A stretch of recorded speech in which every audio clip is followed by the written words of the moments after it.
기후변화. 이제는 먼 나라의 일이 아닌 것 같다. 우리나라를 포함한 전 세계 곳에서 기후변화를 체감할 수 있을 정도로 기후가 변하고 있으며 가뭄, 홍수 등이 동시다발적으로 발생하고 있다. 이제는 기후변화를 막기 위한 더 큰 노력이 필요할 때이며 조금만 머뭇거리다가는 영원히 늦을 수도 있다. 기후변화뿐만 아니라 각종 환경 문제가 대두되고 있는 지금 지속 가능한 미래를 위한 방법이 절실한 상황이다. 이런 상황 속에서 해결책을 제시하고 있는 책이 있다. 바로 제러미 리프킨의 글로벌 그린 뉴딜이다. 글로벌 그린 뉴딜은 지속 가능한 미래를 위한 정부와 사회의 변화를 촉구하는 책이다. 이 책의 저자인 제러미 리프킨은 미국의 경제학자이자 문명 비평가로 엔트로피, 한계위험 제로사회, 수소혁명 등의 대표 작품이 있다. 제러미 리프킨은 3차 산업혁명 시기에 인프라의 개선이 핵심이며 낮아진 태양광과 풍력 발전의 환경 이용의 도움으로 스마트 그리드 시스템을 구축해야 한다고 주장한다. 이를 위해 미국 연방정부 및 주정부의 적극적인 투자가 필요하다고 주장한다. 또 노동자들의 연금기금 및 녹색 기술에 투자해야 한다고 말한다. 책의 내용에 대해 자세히 알아보자. 과거 약 10년 동안 EU의 국가들이 태양광 및 풍력 발전 사용에 인센티브를 제공하였다. 이는 태양광과 풍력 발전의 기술 개발을 이끌었으며 덕분에 현재 태양광 및 풍력 발전의 한계 비용이 0에 가까워진 상태이다.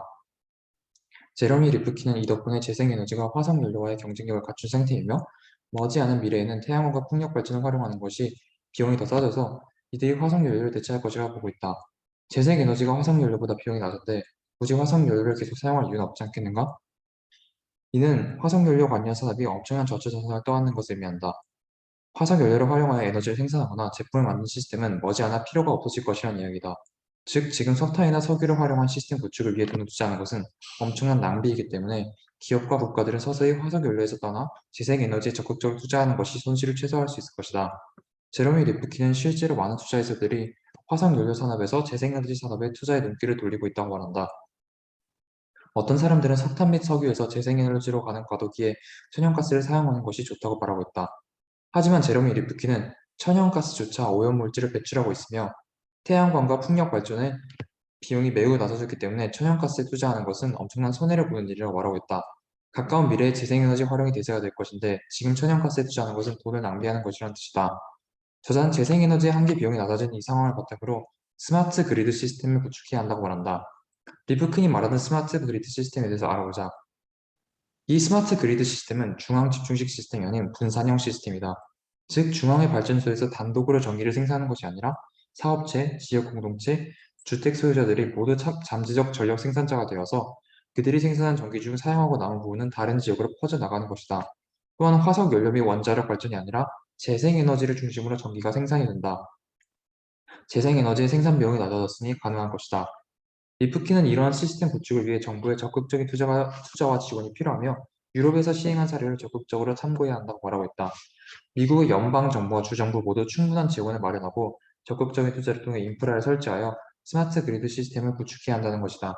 리프킨은 노동자들의 연금기금이 노동자들의 일자리를 제거하는 화석연료 관련 산업에 투자하는 것이 아니라 지속적인 수익률을 가져오고 장기적으로 노동자들의 삶에 도움이 되는 재생에너지, 녹색 기술 등에 투자해야 한다고 말하고 있다. 이제 책에 대한 평가를 해보려고 한다. 나는 이 책이 기후변화 문제에 대한 나름 구체적인 해결 방안을 제시했던 점에서 긍정적으로 보았다. 이 책은 단순히 기후변화가 심각하니 해결책이 필요하다거나 우리 모두 기후변화를 막기 위해 노력하자는 추상적이고 진부한 말을 하는 것이 아니라 국가 차원에서 기후변화 해결을 위해 해야 할 대안을 제시하였다. 저자의 주장을 뒷받침하기 위해 유럽과 중국의 사례를 많이 활용하였고 태양광과 풍력 발전 한계비용이 0에 가까워졌다는 핵심적인 근거를 제시하였다. 특히 태양광과 풍력 발전 한계비용이 0에 가까워졌기 때문에 재생에너지를 사용이 많이 증가할 것이라는 내용이 인상적이었다. 아무리 친환경 발전이어도 비용이 높으면 사용에 큰 한계가 있을 수밖에 없다. 재생에너지를 활용을 중심으로 한 스마트 그리드 시스템을 구축하려면 재생에너지를 활용하는 인프라가 확실하게 만들어져야 하고 전기 생산 비용이 매우 낮아져야 할 텐데 태양광과 풍력 발전의 한계 비용이 0에 가까워졌다는 것은 반가운 소식이다. 그렇다면 정부의 적극적인 투자로 인프라를 잘 확보하는 것이 중요할 것이다. 스마트 그리드 시스템까지는 아니어도 재생에너지를 적극적으로 활용할 수 있는 인프라를 만들어야 할 것이다. 하지만 이 책에서 리프킨의 주장 중 공감하기 어려운 부분도 있었다. 저자는 미국의 정부가 스마트 그리드 시스템 구축을 위한 재원을 마련하기 위해 부자들에게 더 많은 세금을 거두고 국방비 등의 예산을 삭감하면 된다고 말하고 있다. 그런데 과연 부자들에게 더 많은 세금을 거두는 것이 방법일까? 이 부분에 있어서 사회적인 합의를 보기가 어려울 것이라고 나는 생각을 한다. 또한 미국의 국방비 지출이 어마어마한 것은 사실이나 미국이 세계 최강국으로서의 지위를 유지하기 위해서는 국방비 삭감이 쉽지 않을 것이다. 또 제러미 리프킨의 스마트 그리드 시스템 구축은 엄청난 규모의 예산을 필요로 하며 시스템 구축이 정부에 과도하게 의존한다는 것도 문제점으로 지적받을 수 있다. 제러미 리프킨이 중국의 1대1로 정책에 대한 견해도 논란의 여지가 있다. 제러미 리프킨에 의하면 중국은 유라시아 대륙 전체를 21세기 스마트 디지털 인프라로 연결해 역사상 최대 규모의 통합적 상업 공간을 창출한 것을 비전으로 삼고 있는 1대1로 정책을 추진하고 있다.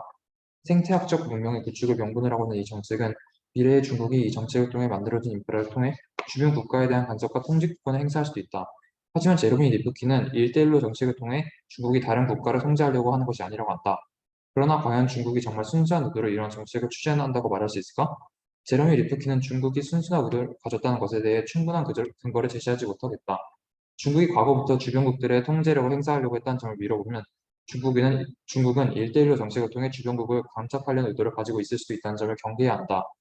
미국과 중국의 패권 경쟁이 심해진 상황 속에서 중국이 주변국들에 대한 영향력을 강화하려고 하는 것은 어떻게 보면 당연한 것이다.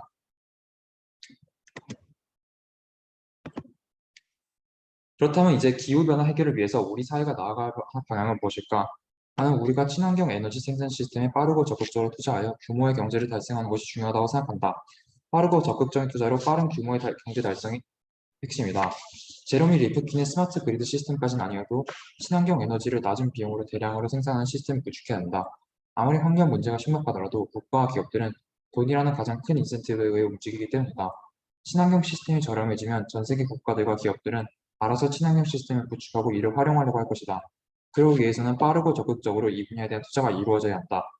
기후변화 문제가 너무 심각해져서 돌아올 수 없는 강을 건너기 전에 큰 변화가 필요하기 때문이다. 빠르게 규모의 경제를 달성해야 큰 변화를 일으킬 수 있다. 소극적인 투자와 점진적인 변화는 지금의 문제의 악화 속도를 늦출 수는 있어도 근본적인 문제 해결에는 큰 도움이 되지 못할 것이다. 물론 제러미 리프킨처럼 어마어마한 금액의 투자를 통한 스마트 그리드 시스템은 무리가 있을 수도 있고 현실적으로 추진하기가 어려울 수도 있다. 그렇지만 적극적인 투자는 반드시 필요하다. 이번 러시아 우크라이나 전쟁으로 인하여 천연가스 공급이 축소되자 유럽의 국가들은 석탄을 다시 대거 사용하는 움직임을 보이고 있다. 친환경 탄소 중립 등의 목표가 중요하다고 하지만 현실적으로 환경을 살리는 움직임은 국가들이 여유가 있을 때나 가능한 것이다. 석탄이 환경에 악영향을 미친다는 것을 너무나도 잘 알고 있는 유럽이지만 그들이 살아남기 위해서는 석탄 사용이 어쩔 수가 없는 것이다. 재생에너지 생산 비용이 매우 낮고 생산 시스템이 잘 구축되었다면 이런 일은 일어나지 않았을 것이다. 결국엔 친환경 에너지 생산 인프라가 완성이 되고 이를 통한 에너지 생산 비용이 매우 적을 때 진정으로 탄소 중립의 목표를 달성할 수 있을 것이다. 기후변화를 막기 위한 국제적인 노력도 중요할 것이다. 기후변화는 한 국가의 노력만으로는 해결할 수가 없다. 전 세계 국가들이 모두 힘을 모아서 해결해야 하며 교토의정서, 파리 기후협약 등 기후변화를 막기 위한 국제적 노력이 더 이어져야 한다. 하지만 자국 중심주의 정책이 전 세계에 퍼져나가고 있는 지금 환경 문제가 더욱 심각해질 수도 있다고 생각한다. 각 국가의 단기적 이익도 중요하지만 장기적인 관점에서 봤을 때 기후변화는 모든 국가에게 큰 피해를 줄 수 있으므로 대규모 협력이 필요하다. 이를 위해서 국제기구 주도 아래 전 세계 국가 회의가 더 필요할 것이며 친환경 시스템 구축을 위한 적극적인 투자와 규모의 경제 달성이 중요할 것이다.